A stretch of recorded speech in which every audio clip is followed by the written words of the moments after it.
Hello and welcome to my insights from the business world. And today we're starting with Marie Fraser. Marie, lovely to have you here. And I'd love you to talk about a little bit about what you do and introduce yourself. Thank you, Nicola. It's an absolute pleasure to be here. Hi, everyone. My name is Marie Fraser. I'm a coach and clinical hypnotherapist.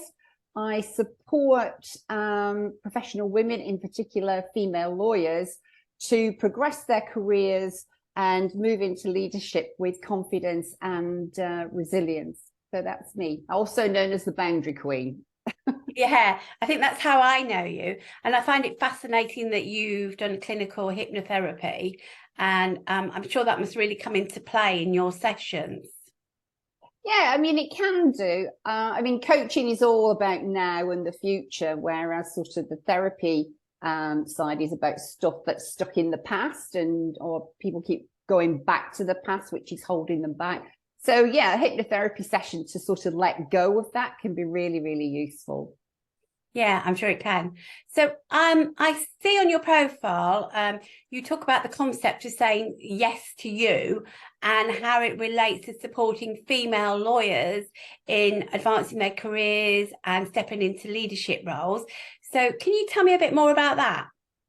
Yeah, for sure. As the Boundary Queen, I explain to my clients the importance of strong, healthy boundaries in all areas of their life. It's not just about work, but the personal life, because the two mesh together, work and personal life mesh together.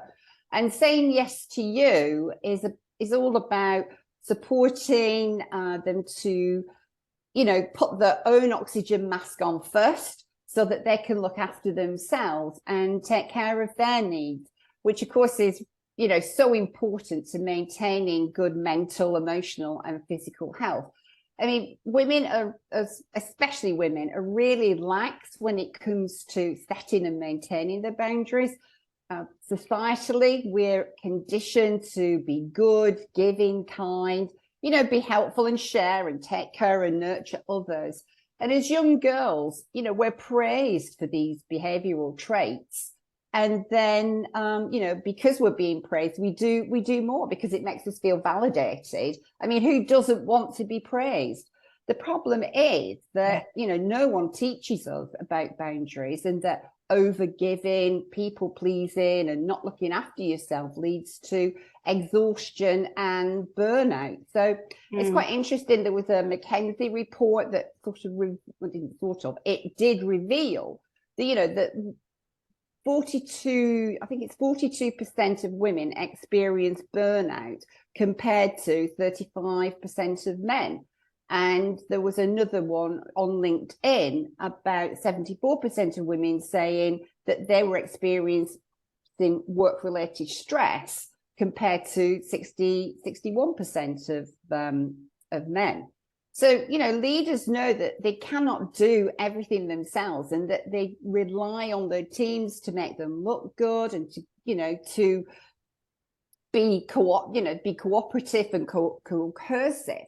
So to create effective teams, amongst other things, leaders must be respected, confident, trustworthy, and all those things. And actually boundaries enhances and supports all those skills. So, the soft skills, or the so-called soft skills that women bring, are gold when it comes to promotion and leadership roles. Absolutely, wouldn't disagree with you at all. And I still find it very sad that we see a lot of females not high up at the moment. And even when I left, which was a few years ago now, but even then, the men outnumbered the women in the senior leadership roles. And it is sad, because when you get that mix right, then you get a good balance, don't you? Yeah, for sure. Yeah. I mean, the stats are proving that diverse leadership of companies, that they're more profitable, and they are more engaging and more productive. And it's a win-win for everybody. Yeah, and more creative as well, because then you get those better ideas coming out as well, don't you? Yeah. And when the business is struggling, you need those people with those creative ideas, because you can't stand still as a business. You've got to advance, haven't you? Absolutely. And especially in these times, the times we're in at the moment, I find it fascinating how people need to adapt, and yet how few have that ability to. Yeah. Well, I think women are perfect at adaptability. We are flexible. I mean, I'm not a big fan of that phrase multitasking, because basically, scientifically, there really isn't such a thing. But what we can do is move from one thing to another very quickly. And, I think that's that nurture, nourish and instinct that we have. I totally agree. Yeah. So what unique challenges do you think female lawyers often face in their professional journeys? And how does your coaching then address those challenges? I think the biggest challenge that female lawyers actually facing now these days is actually competition. Because there are more lawyers now than there have ever been before. According to the Solicitors Regulatory Authority, there's over 140,000 lawyers. And now there are more women lawyers than men. Really? Yeah, there are more female law graduates coming out of law school than men. So the competition is fierce, from securing a training contract to making promotion and leadership. And, it doesn't mean that you can't take those extra steps to sort of stand out and shine. And I believe this is where my coaching program addresses what women can do to actually enhance and progress the career, for being seen and heard for all the right reasons.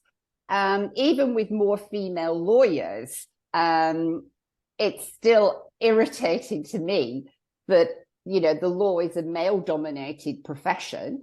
And when it comes to leadership roles, it's, exacerbated because of unconscious bias. There are still more male senior partners, etc., than there are female ones.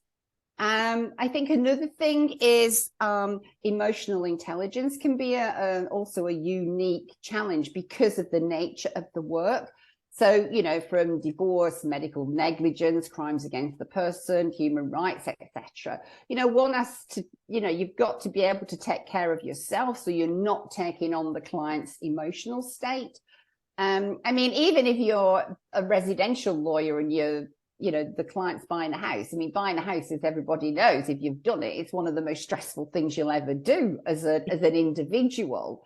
And so apart from being a lawyer and doing the transaction for the client, you're also managing the client's emotions and expectations. And then, if you look at divorce, I mean, my goodness, that is an area where, emotions are running at, top whack and really high. And, a divorce lawyer is more often wearing a second hat as a counsellor or therapist, in addition to doing, the legal work for the divorce. So whilst, it's important to be empathetic towards a client, the challenge is not to take that stuff on board with you. And sometimes it can be really, really difficult. Other challenges that are they're not necessarily unique to lawyers, but, there's the second shift that women are still doing all the domestics, the inflexible and long hours. These can be also very challenging. Yeah. And it's a good point about being like a counsellor. I hadn't really thought about that before. Now I go back to when I got divorced, which was many years ago now. And I had a male lawyer, and he really didn't do empathy at all. Really didn't get that I needed that little bit extra, that not just the straightness and he felt like he was more on the man's side than he was on mine. And I found that really hard and difficult to comprehend when I was his client. Yeah. No, I totally, I mean, it's, sometimes you wonder why some of the lawyers actually choose a particular area. Yeah, because like you said, in those kind of situations, you have got to have empathy, you've got to have compassion, but you've got to be able to park it at work and leave it at work, Absolutely. Absolutely. Yeah, no, totally makes sense. Thank you for that insight as well, and reminding us that they are, after all, only human. So yes. yeah. So you talk about this idea of reconnecting with feminine energy, and that might be unfamiliar to some who are listening. So can you elaborate on what this means and how that helps and contributes to the overall career growth and resilience of female lawyers? Yeah, for sure. Look, both sexes are a mix of feminine and masculine energy, and not one is better than the other. They're just different. And, as we know, masculine energy is running on testosterone, and men have lots of it. Women have a smidgen. But we mainly run on progesterone and estrogen. And masculine energy is all about, direction, doing, taking action, push and thrust, confidence, logic, competition, taking risks, all these things, focus, protection and assertiveness and security. And it's a much more push way of being. Whereas on the other side, feminine energy is all about, nurture, feelings, communication, intuition and connection, understanding and emotions. We are all emotional beings, and women will wear it more on their sleeve than men will, because some people think it's a weakness. Personally, I think it's a sign of strength. Yeah. And women's way of being is much more about being in flow, the ease and flow, and it's about just being rather than doing. And feminine energy, over the sort of past 50 years, women, I believe, has been depleted.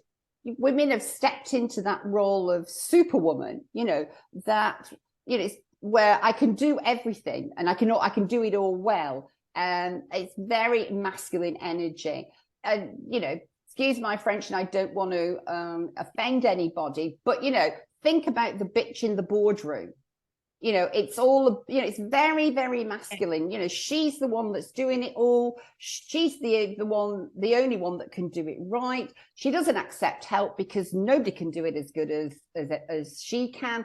She's got the cape on and even the underpants on the outside.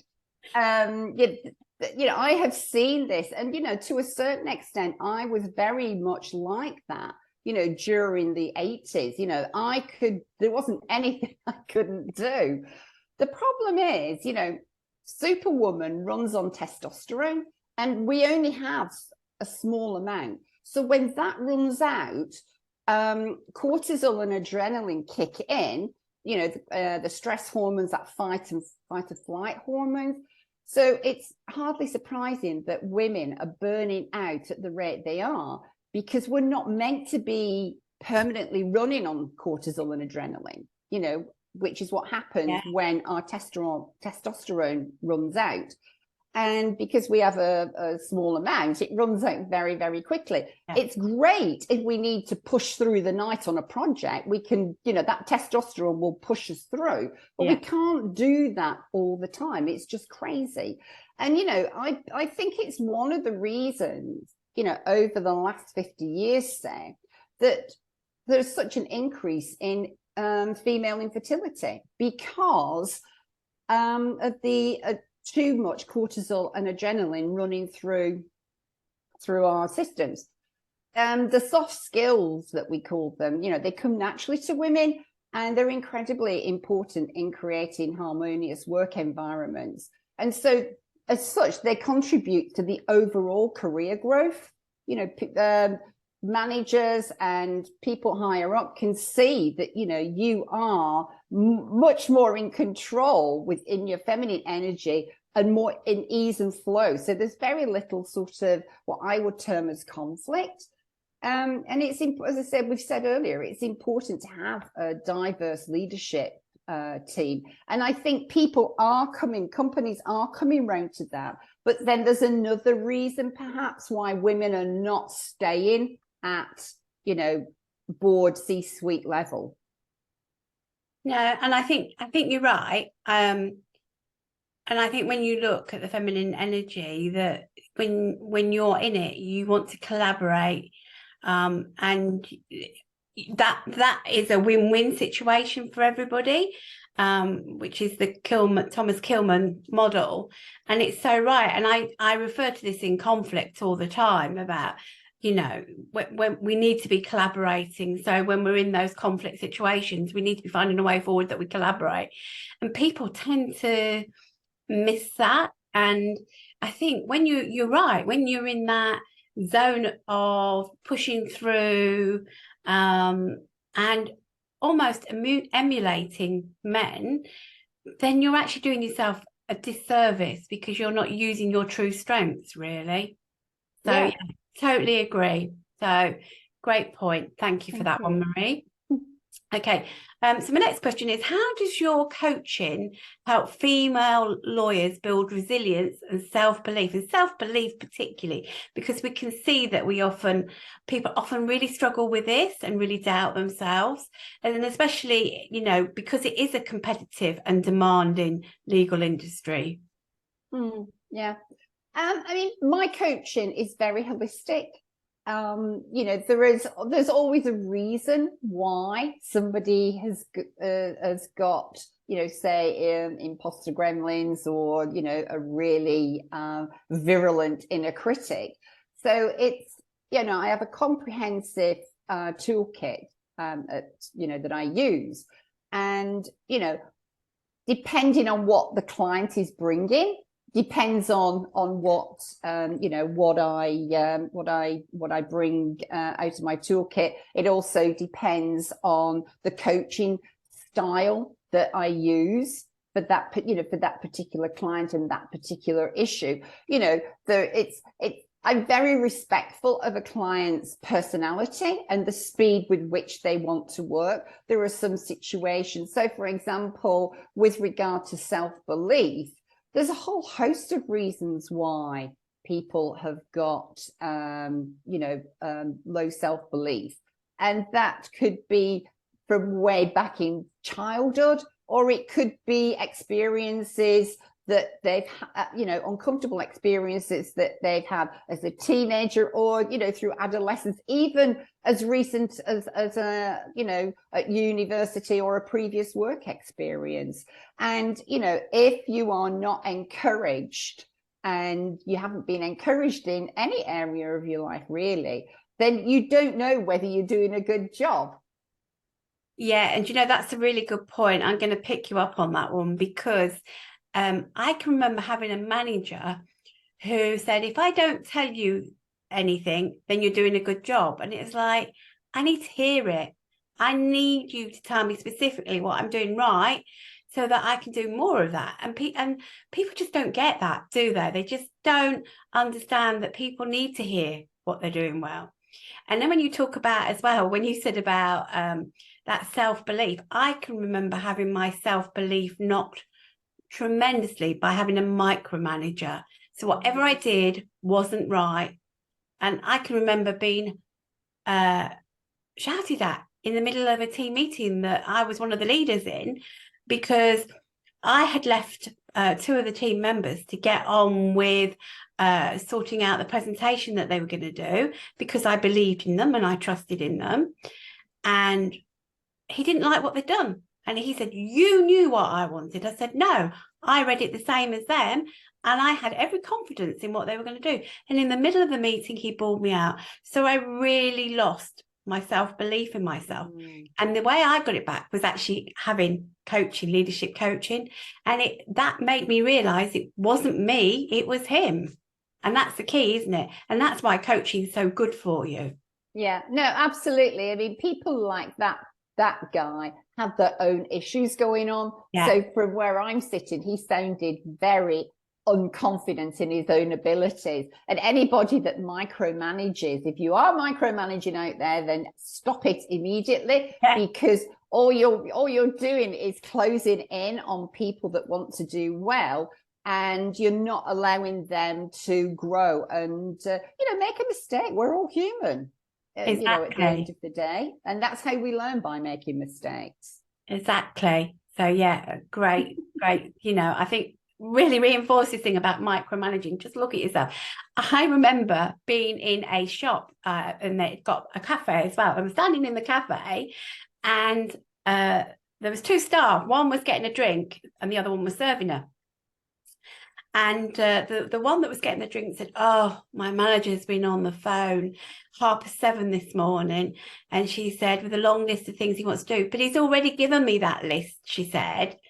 And the phone rang again. It was 9 o'clock at this point. "Oh, that'll be him checking up on me to see if I'm doing them." And she said, "I'm not answering." And I just thought, he needs lessons in micromanaging, doesn't he? And not how not to. Oh, yeah, he's obviously not doing his job properly if he has to keep doing. She said he gives me the role of deputising and then he's on the phone all the time. Oh my goodness, yeah, that's. I mean, it is sad. I mean, there is definitely an issue for them there, for micromanagers. They need help.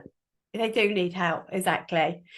So in a traditionally male-dominated field like law, and as you said, it's still very much senior leaders are, the males. How do you navigate the balance between adopting leadership qualities while embracing your own unique female, feminine strengths? Okay. Personally, I don't think that leadership qualities are predominantly a masculine quality. In fact, if anything, I believe that women are actually born to lead. We really do have that skill set, innate skill set to be able to do that. Just look at, through history, women through history, like, Cleopatra, Elizabeth I, are very dear to me, late Queen Elizabeth II. They were all incredibly feminine.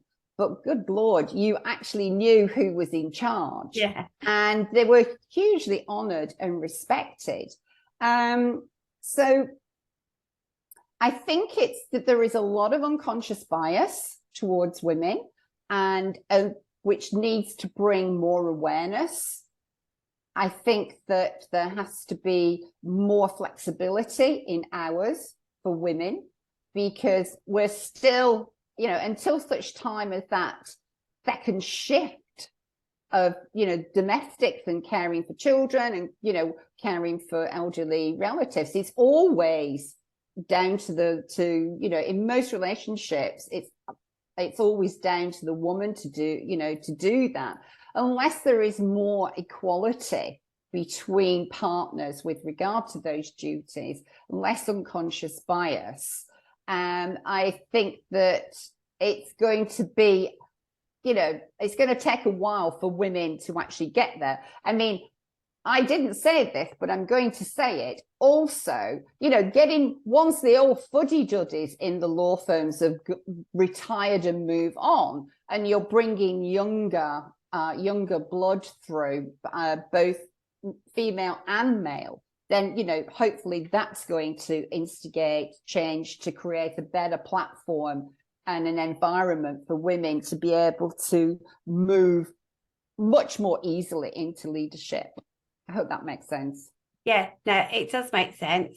I had to smile then though, because I think we've got the imbalance wrong in our household, because my husband does all the household chores, all the gardens, the ironing, the washing. I don't do anything.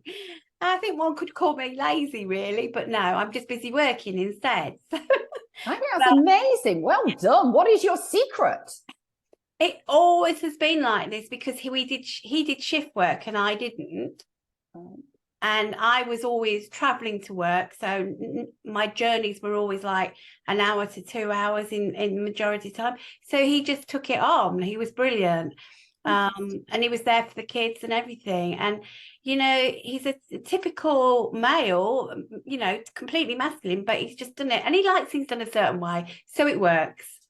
I think that's fantastic. Bravo. That's what I say. Yeah, exactly. It's a real shift in our household, definitely. And I love that, because he's very supportive and is there, and will like, he's like that person that's supporting you behind that you need, because without them it makes life a lot harder.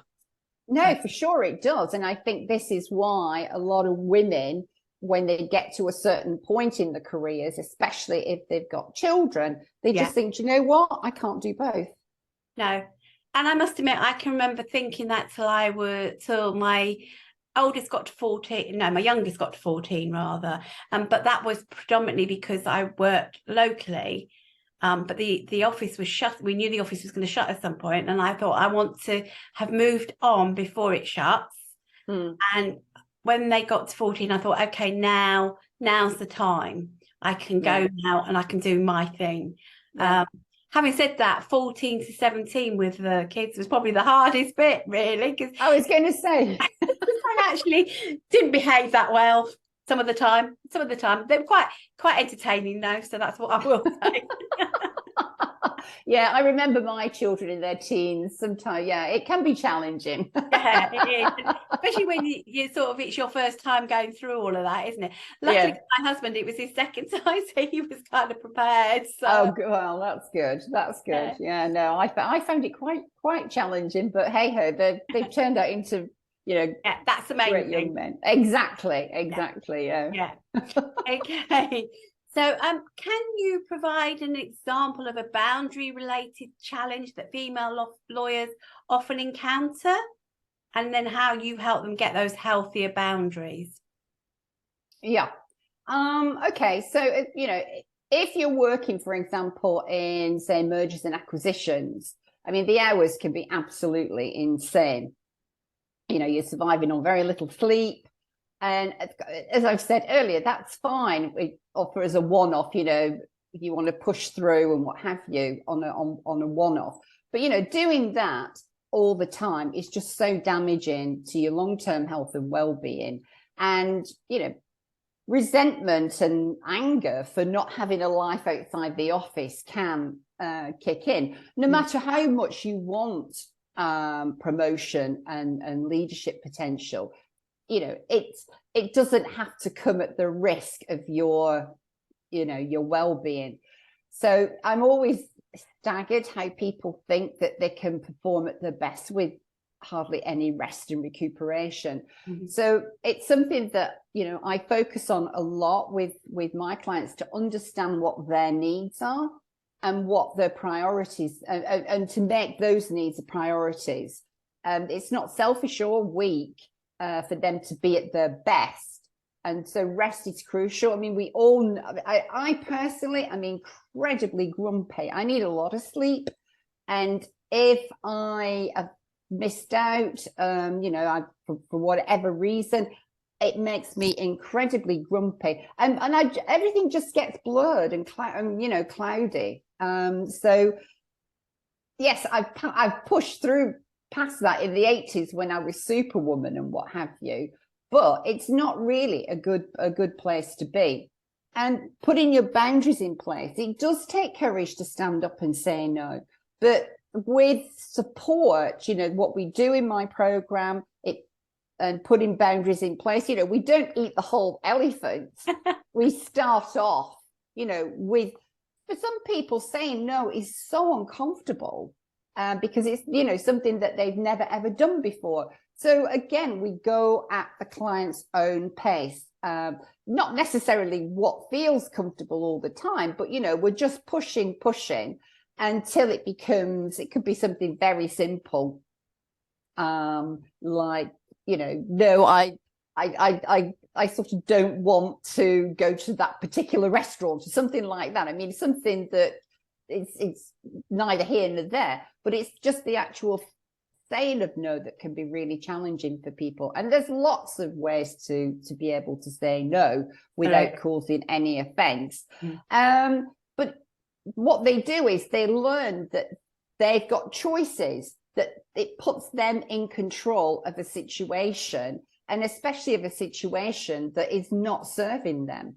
And people from, family, colleagues and managers, they start to respect that person for the boundaries that they've got in place, and they even admire them, wishing that perhaps they could do that as well. Yeah, I think that's a really good point, and I think it's kind of linked in a way. It's that also that when you almost like you're frightened to tell the truth, when say something's gone wrong, that feels really uncomfortable as well. It's another example. And you and I've seen women who will not say it to the senior leaders because they don't want to upset them. They feel like it's putting them on a back foot, etc. And they really struggle, or they even struggle to say, no, we can't do that because of this. And actually you end up looking a bigger fool if you don't say it right at the beginning. Yeah.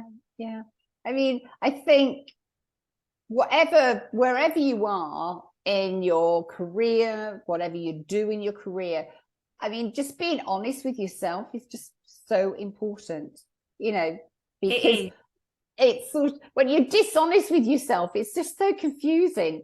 You know what I mean? Yeah, no, exactly. And I think that goes back to my post yesterday about, do you trust yourself? And you've got to be really honest with yourself to start with, because if you don't trust yourself, others will pick up on it. For sure. So if you it's that whole thing, know yourself well first, then you can make the changes. Exactly. And also know what you want. Yeah, exactly. That's another important thing. What do you really want? And often you fall into jobs and roles and things and you're not really sure if it's for you, and you just stay there because it's comfortable, because it all seems a big chore to change jobs, and it's the unknown, isn't it, as well? Yeah, I mean, we don't like uncertainty. We don't like the unknown. It's sort of uncomfortable. But, there are times when we have to go through those uncomfortable situations to get to the gold. But I can see having somebody on your side would make it easier, definitely. So yeah, I mean, I think, all of us, I have a coach, I have support. We all need absolutely support. Yeah. We're not invincible. We can help people, but we all have our own challenges. We all have our uncomfortable emotions and things happen. So nobody's infallible. Yeah, exactly. So yeah. So we're certainly going deep into things here today. Thank you, Marie. So I'm a big fan of out of the box thinking and how it can lead to innovative solutions. So how do you encourage female lawyers to tap into their creativity and explore unconventional approaches to career advancement? I'm not so much about unconventional approaches to career advancement in, necessarily the legal profession, but I'm a great believer in asking for what you want and being really specific about what you want.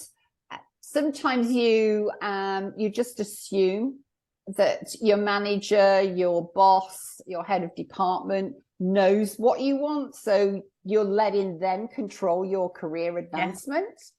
And for me, I think that is I don't know what the word is I'm looking for, that it's just not going to be helpful for you, because why put that power in the control of somebody else? You know what you want, whether it's a senior associateship or you want to move direction into a different area of the law, or even if you want to go and be an in-house lawyer somewhere, whatever it is, it's down to you to actually make that known to the power that, the powers that be. I mean, people aren't mind readers. So I think it's important that you ensure and are in charge of your own personal development.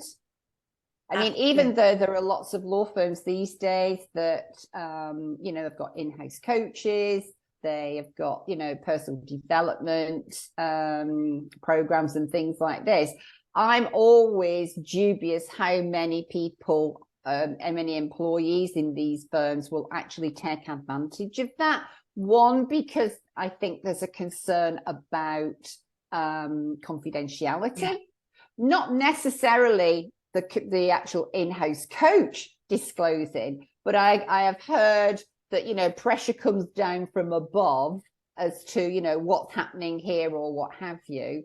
And also I think it's,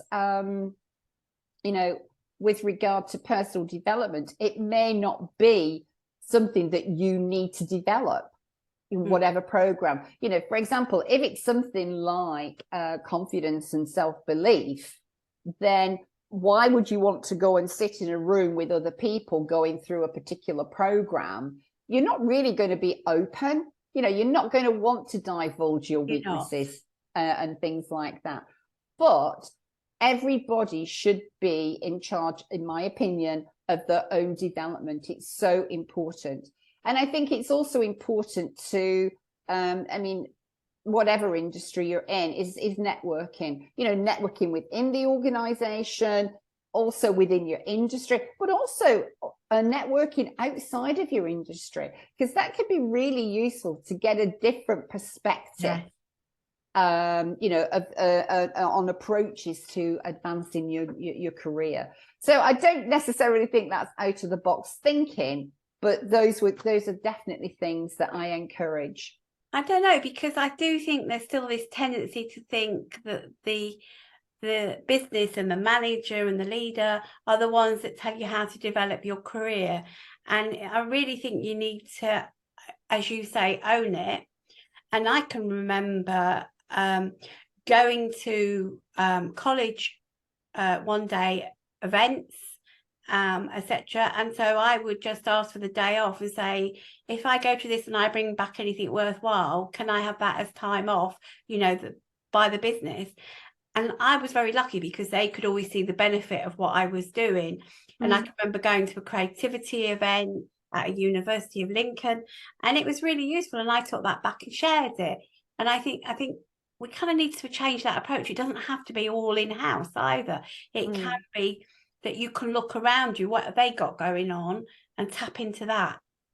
No, I think that's a really good idea. I think what will certainly in the legal world, the response will be, I don't have time for that. Yeah.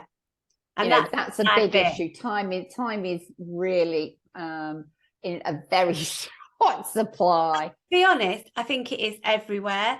But I think it's when we're short-sighted and we don't look further than what we're actually, you know, what are we really going to gain from this if we do this? Yeah. And businesses in general are still quite short-sighted like that, and they don't look at what the training and development is that's needed for their teams and their individuals. But if we are to survive and if we are going to do well as a country, then we need to change our approach about how we look at things. I love that. I really, really love it. And I totally agree with you. Yeah, that's given me some insights. Thank you. Yeah, thank you. Okay, so really, you kind of touched on it already, but how does your coaching approach incorporate both personal development and professional growth to create that kind of holistic, that wraparound transformation for female leaders? And I think we're already getting a big look at it already, but is there anything that you think that you want to explore more or that we might have missed? Well, not really. I mean, as I say, my coaching style is holistic, so looking at the whole person and what affects them in work, out of work, and vice versa. And whilst, you know, we may reveal different personality traits and characteristics in and out of work, at the end of the day, we're the same body of cells, whatever situation that we're in. And so, you know, we've got our perceptions and our own beliefs. So in the coaching with clients, it's about what their ultimate intention is. You know, the focus is always on them. What is it that they specifically want to achieve? You know, I don't advise or not even mentor, because, you know, mentoring separate from, as you know, because you're the people mentor, it's totally different from so coaching. So, you know, with my tools, which I use specifically catered for that particular event or situation, you know, brings the client into more and gives them more clarity.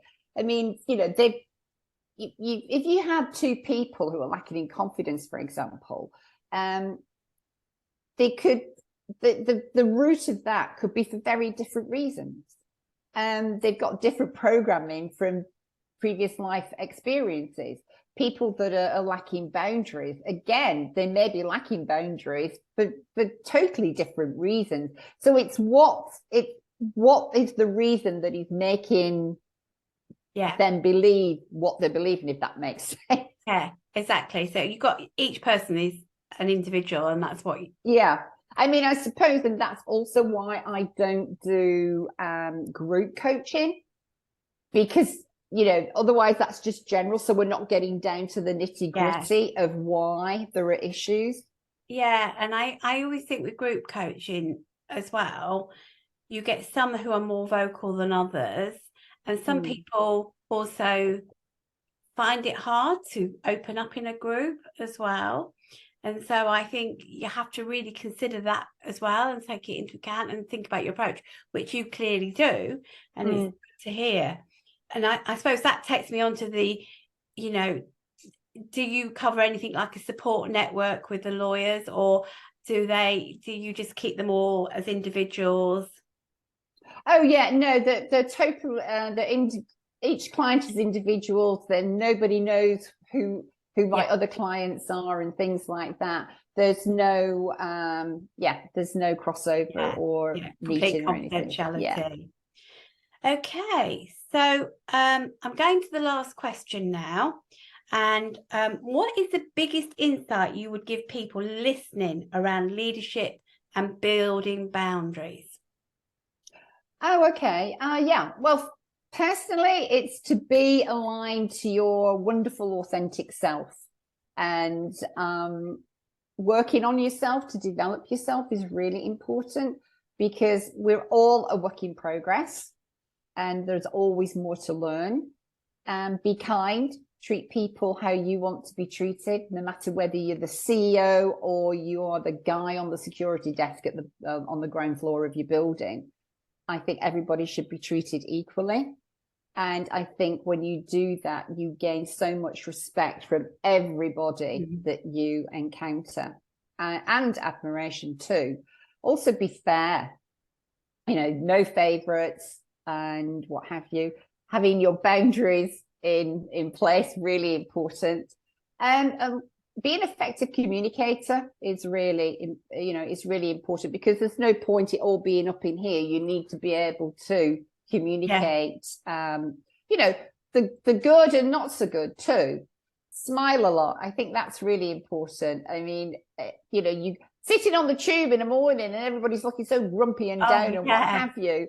But, I smile at people and they look at me as though I'm nuts, but they'll, they will smile back. I mean, it's amazing what a smile can do. And, acknowledge and show appreciation to those people that help you, especially people that you're working with, people in your team, and look at life and what's important to you. What are your values? And around what's important to you and your values, you can set your boundaries. Because, and I'll leave this with you, when you say yes to everybody else, you say no to yourself, and that's when the trouble starts. I love that, Marie. That's a lovely note to end on. So that one and the smile one, definitely the smile. And I've been on the tube where I've smiled at everybody and they look at you, gone out. And I heard a little story one day. Somebody had been walking around a key place in London, and they happened to see the very senior boss walking around the corridors and head down, not smiling at anybody. And that really coloured their impression of that person. And it just goes to show how much a smile can make a difference. Absolutely. I really believe it does. Yeah. It costs nothing as well. Yeah. I really appreciate your time today, Marie. So thank you very much. That was brilliant. We could have talked for hours, no doubt. We've just condensed it for everybody, and hopefully they'll find it useful. So thank you again. My pleasure. Thanks very much. Okay.